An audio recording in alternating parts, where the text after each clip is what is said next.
Hi YouTube, Hatter here. Today I'm going to be reading you guys something. You can either use this as sleepy time if you're not tired yet and you want a little bedtime story, or if you're like me and you're a teenager and you just like listening to people read to you because it brings you back to the cradle. So, without further ado, today we are going to be reading My Dog Never Says Please by Suzanne Williams. Pictures by Tedd Arnold. This is one of my favorite books that I got. So, well, these kid books. So, here we are. We just sat down to supper. I was hungry enough to eat Snow White's poisoned apple. "Pass the potatoes!" I called out. Ma raised an eyebrow. "Mind your manners, Ginny," she scolded. "There's no way to ask." Then my pipsqueak brother Jack piped up. "I always remember to use the magic word," he said, like he had a little halo over his head. Drat that Jack. Sometimes I wish I were a dog. My dog never says please, and no one thinks a thing about it. Easy life old Red has got, lying in the sun all day, barking at crows and cats, enjoying an occasional scratch. I grabbed my chicken leg as the platter went sailing by and tore into it, pretending I was a dog with a bone. "Chew with your mouth closed, Jenny," Pa said sternly. "No one wants to see what's going on inside your mouth." "And use your napkin," added Ma. "You've got gravy on your chin." "Jenny's disgusting," said Jack, making a show of cutting his chicken into teensy little bites. I spit out a piece of gristle and wiped at my mouth. Wish they'd all just leave me alone. Old Red eats with his mouth open, and he never uses a napkin. They don't pick on him. Why couldn't I be a dog? There was some of Ma's sweet-tasting, mouth-watering cherry pie for dessert. Mine was gone in less time than it takes to tweak Jack's ear.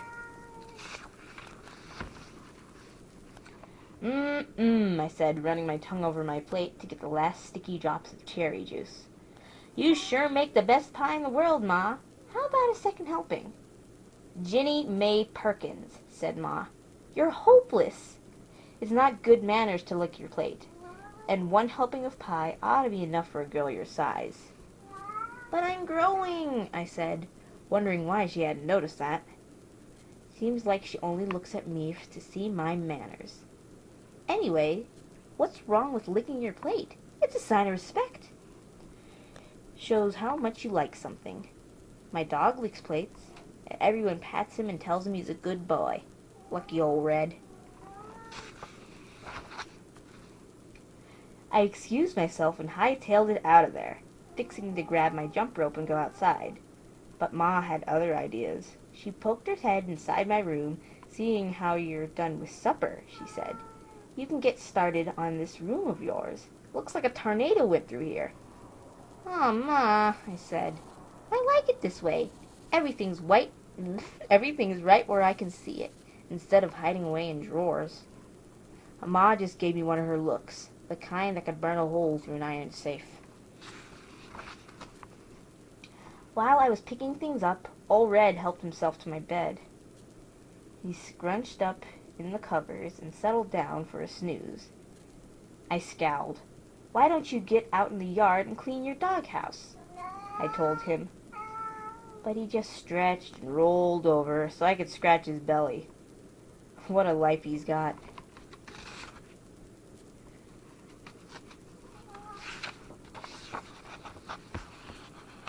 That's my cat in the background if you hear that. I finished my room, grabbed my jump rope, and headed for the back door, figuring to sneak out quietly before Ma could see me and think of something else for me to do.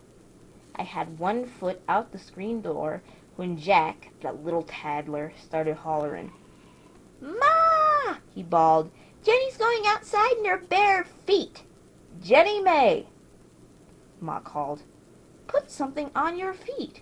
Pa's been hammering out there. There's likely to be nails around. First thing you'll go poking one through your foot."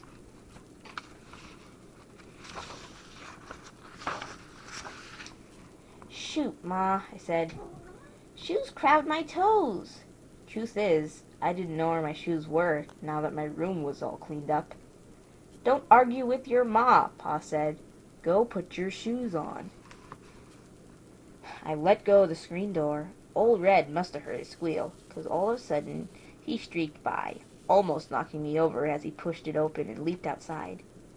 I sure didn't notice any shoes on his feet. Talk about unfair. Seems to me a dog life is much better than mine. And the more I thought about it, the madder I got, till I finally just sort of boiled over. You treat old Red better than you treat me, I yelled, correcting my manners and making me work all the time. I hate wearing shoes. I want to be a dog. Then, try as I might to hold them back, tears poured out of my eyes like a darn waterfall. Ma hurried over and laid her hand on my shoulder. Jack snickered, but his paw shut him up with a look. Pa scratched his head. You want to be a dog? Yup, I said, still sniffling. I sure do.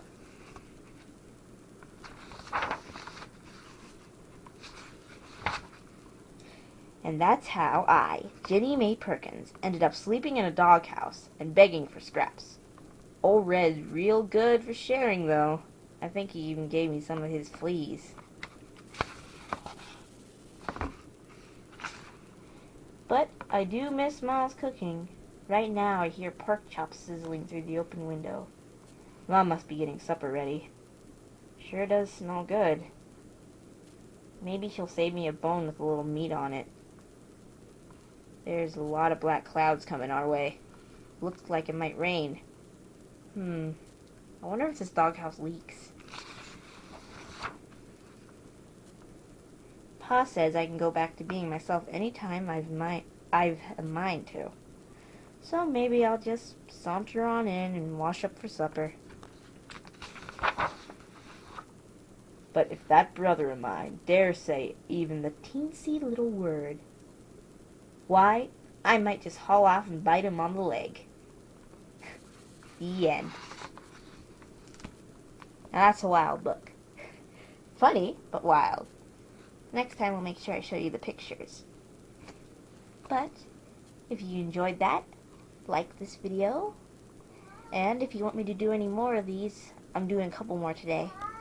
Then just like it and just comment, say what you thought of it.